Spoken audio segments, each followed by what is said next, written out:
Assalamualaikum warahmatullahi wabarakatuh. Bertemu lagi dengan saya, Irmawati MPD, peserta latihan dasar CPNS tahun 2022, Kementerian Pendidikan, Kebudayaan, Riset dan Teknologi, Unit Kerja Universitas Sulawesi Barat, gelombang 5, angkatan 13, kelompok 3. Pada video kali ini, saya akan membahas salah satu core value ASN, yaitu akuntabilitas. Akuntabilitas adalah kewajiban untuk bertanggung jawab kepada seseorang atau organisasi yang memberikan amanat.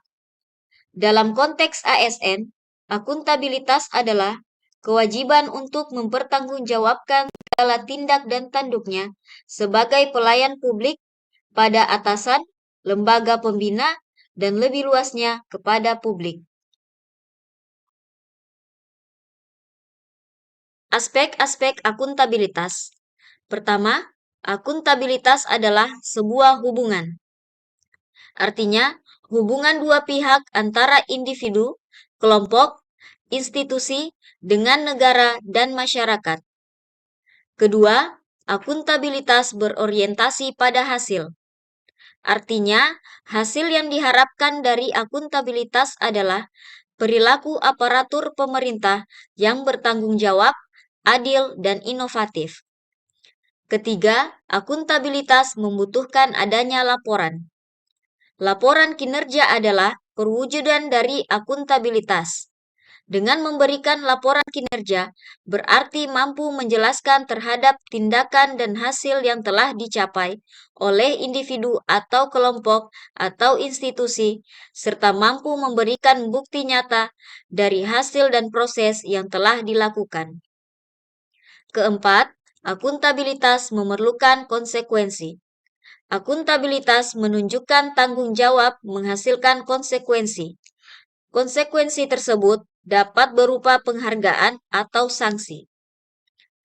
Kelima, akuntabilitas memperbaiki kinerja. Tujuan utama dari akuntabilitas adalah untuk memperbaiki kinerja ASN dalam memberikan pelayanan kepada masyarakat. Akuntabilitas publik memiliki 3 fungsi utama, yaitu pertama, untuk menyediakan kontrol demokratis. Kedua, untuk mencegah korupsi dan penyalahgunaan kekuasaan. Ketiga, untuk meningkatkan efisiensi dan efektivitas. Akuntabilitas memiliki tingkatan yang berbeda, yaitu pertama, akuntabilitas personal. Akuntabilitas personal mengacu pada nilai-nilai yang ada pada diri seseorang seperti kejujuran, integritas, moral, dan etika. Kedua, akuntabilitas individu. Akuntabilitas individu mengacu pada hubungan antara individu dan lingkungan kerjanya, yaitu antara PNS dengan instansinya sebagai pemberi kewenangan. Ketiga, akuntabilitas kelompok. Kinerja sebuah institusi biasanya dilakukan atas kerjasama kelompok. Dalam hal ini, tidak ada istilah saya, tetapi yang ada adalah kami. Dalam kaitannya dengan akuntabilitas kelompok, maka pembagian wewenang, semangat kerjasama yang tinggi antara berbagai kelompok yang ada dalam sebuah institusi memainkan peranan yang penting dalam tercapainya kinerja organisasi yang diharapkan.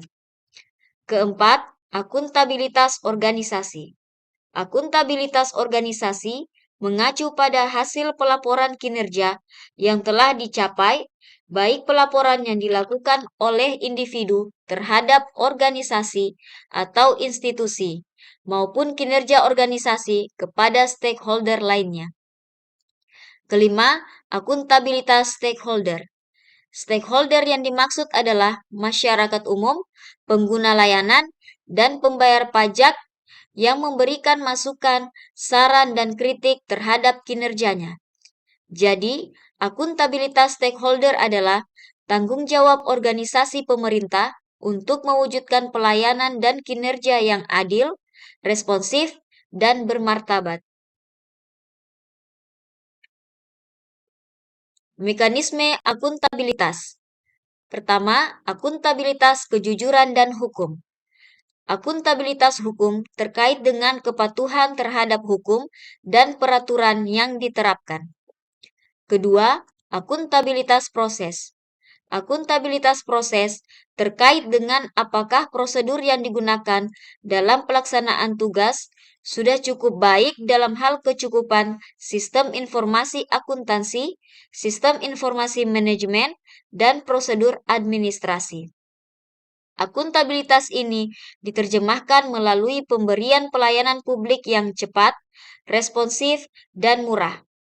Pengawasan dan pemeriksaan akuntabilitas proses dilakukan untuk menghindari terjadinya kolusi, korupsi, dan nepotisme.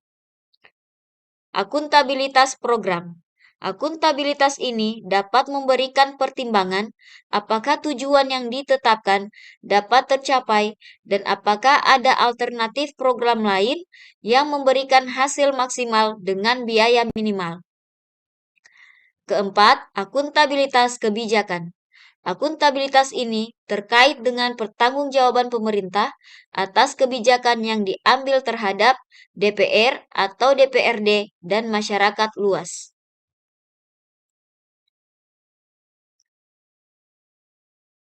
Menciptakan lingkungan kerja yang akuntabel, yaitu kepemimpinan, transparansi, integritas, tanggung jawab, keadilan, kepercayaan, keseimbangan, kejelasan, serta konsistensi. 5 langkah dalam membuat framework akuntabilitas dimulai dari tentukan tujuan dan tanggung jawab.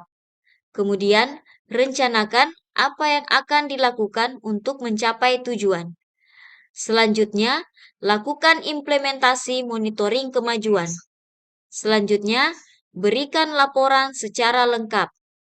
Dan terakhir, berikan evaluasi dan masukan perbaikan. Demikian pemaparan dari saya. Semoga dapat bermanfaat. Terima kasih. Wassalamualaikum warahmatullahi wabarakatuh.